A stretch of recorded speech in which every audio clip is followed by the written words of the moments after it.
So with Ria. So if you watch part 1 of my journey to entrepreneurship and you are here watching part 2 of my journey to entrepreneurship, thank you so much. I'm glad you're enjoying my series. However, if you haven't watched part 1 of my journey to entrepreneurship, I suggest you do, which you can do by checking my channel, so that you can understand where part 2 is coming from, and probably also get inspired, educated about one thing or the other, or I don't know, just be part of my community. And yeah, that's it.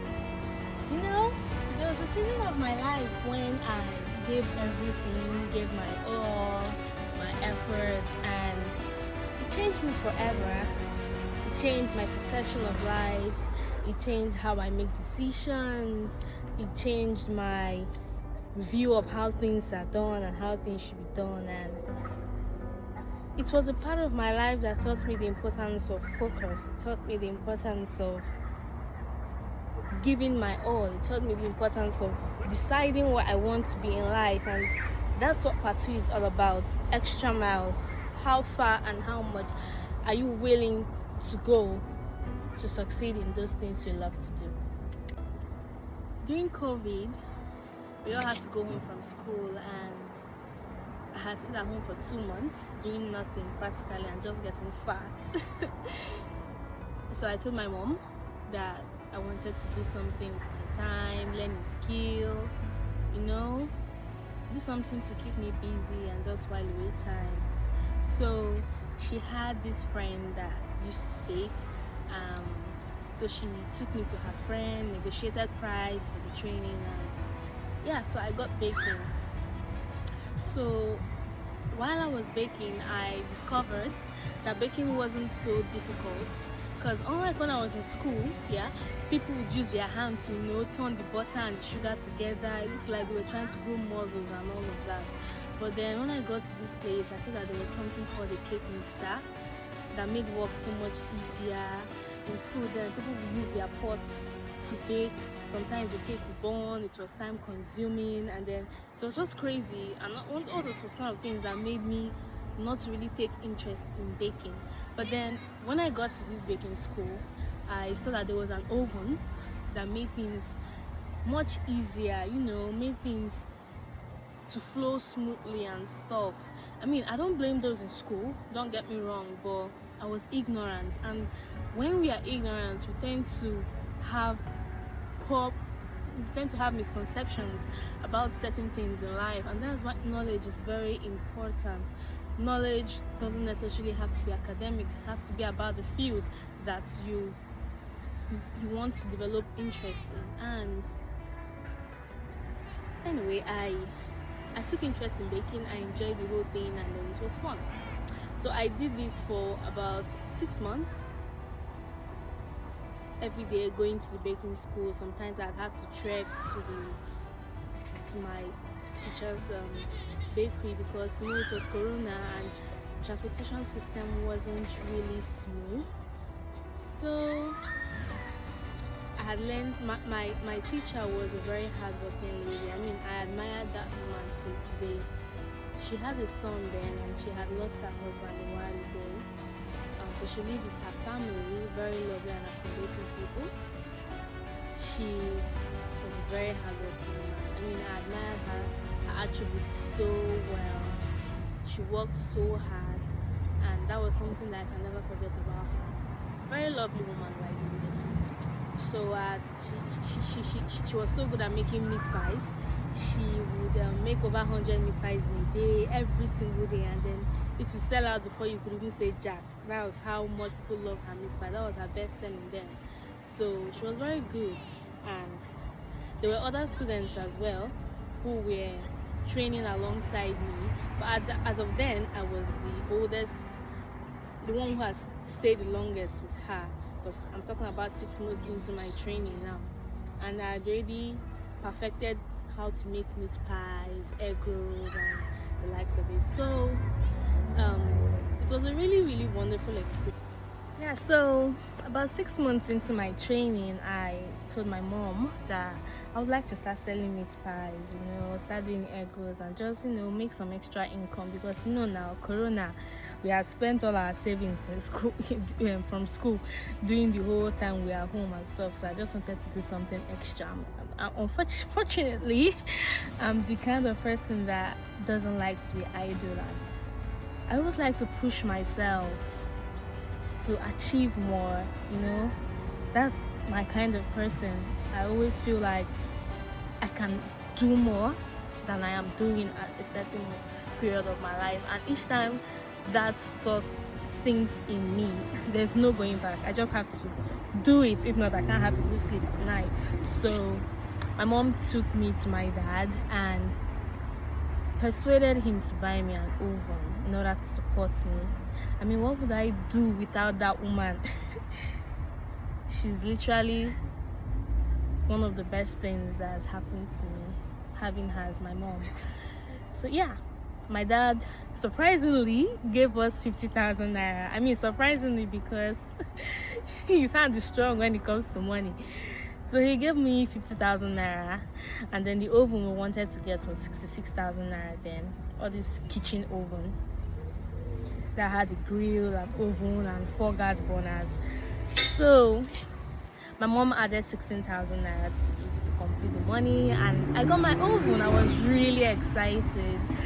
And then my siblings contributed money together to get me a cake mixer.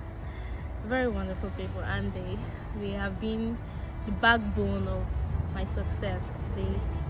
They have been a push to what I am today. They have been an encouraging aspect of my journey, and I'm just so lucky to have a support system in my life like them.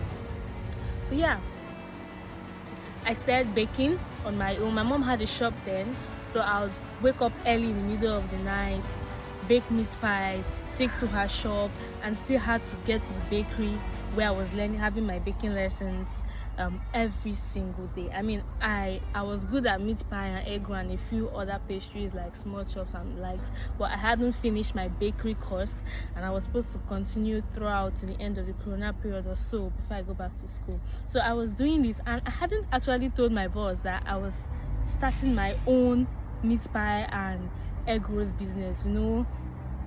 I didn't want to appear like an wasabi. I just kind of kept it to myself and was doing it. But the most important thing was that while I did that, no one ever suspected, because I would show up to the bakery early every day by 8 a.m. So I was never late for any reason. The only reason I would be late is probably if it rained or something, but I wasn't late because of my own business. I made sure that I showed up every day as I could, and I mean, I pushed myself. I made sure that nothing was lacking. Mine wasn't lacking and hers wasn't lacking. I was doing what I was supposed to do. So I did this and I did this, and eventually I did tell her that I had started selling my own meat pies in my mom's shop, and she was actually very happy for me. She was proud of me and stuff. So yeah, fast forward to that, I went back to school after Corona, and this was the season of my life when I had to weigh my options, and weighing it was like I was holding 2 heavy weights in my hands. I really pushed myself this period, and I lost so much weight when I went back to school, because of course I went back with my oven. I had so much love for baking. I had so much passion for what I was doing, not just because of the money that I was getting out of it, but there was just comfort. There was this sense of purpose each time I baked and then I sold this meat pie to customers, and they were like, they love it and then they want me to do more. So it gave me this sense of belonging, this sense of purpose. It gave me a reason to wake up every night to want to do more. So I took my oven and my cake mixer back to school, and then I actually had to rebuild it with some of the money that I had saved from baking and stuff during the Corona period. And then while I was in school, I was the SAG treasurer. I was in my final year now, and then I had to do my projects. I had to focus on my studies. I had to maintain my first class, and then I also had to do my business because I enjoyed doing it, you know.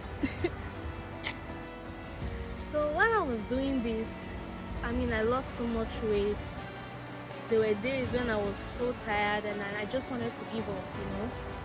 I was like, why am I even doing this? Sometimes I'll doubt myself, and I was just tired. I had to commit politically to the SAG treasurer stuff.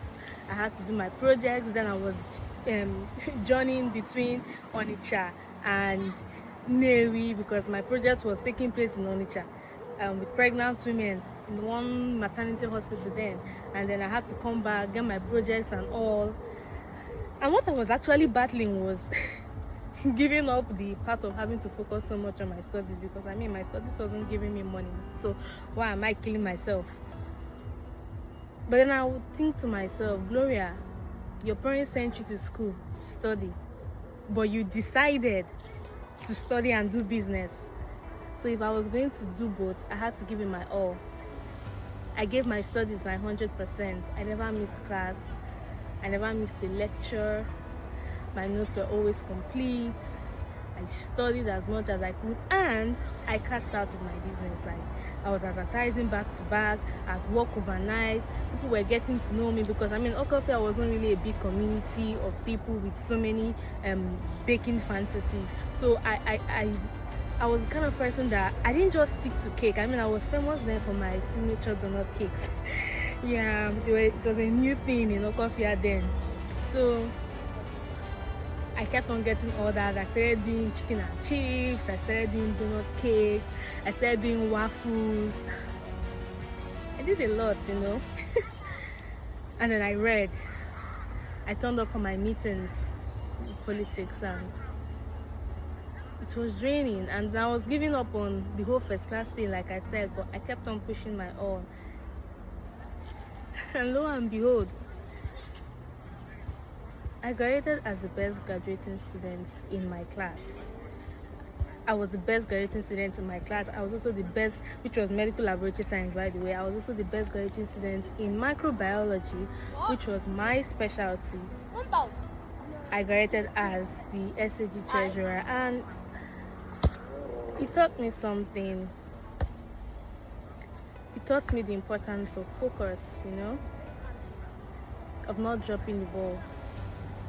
I gave my all, that I'm sure of, and thinking about it now, I'm thankful to God because I didn't even drop my faith. It's that period, because I had to merge all of this together, enabled me to want to pray more, want to seek God's face more, want to seek His direction and make sure that I wasn't insane, And at the end of the day, it was worth it. So if you have something that you want to do, sometimes you're juggling between two things, You don't have to give one 50 and the other one 50. I believe you can give everything 100. I know we are humans, we are not robots, but it's all about mindsets. It's all about mindsets. It's all about how you value yourself and how you value the thing that you love. So if there's something you want to do it. And don't let anyone discourage you. Don't let side things discourage you. Don't let ignorance discourage you. You can gain knowledge. For my donut cakes, I learned how to make them from YouTube. For my waffles, I learned how to make them from YouTube. For most of the pastries I was doing in school wasn't what I learned when I was baking. It was things I learned on my own and promoted by myself. So, yeah, that's it for today. So, if you've come this far, thank you very much for watching my journey to entrepreneurship. And don't forget to subscribe, like, and comment nice stuffs. If you learned something, drop it on the comment section. What did you learn? If you didn't, hopefully you can learn something the next time. And look forward to part 3 of my entrepreneurship journey. There, I'll be talking about someone God brought into my life that changed my story, that led me to my becoming of who I am today. And I do hope to see you next time. Peace.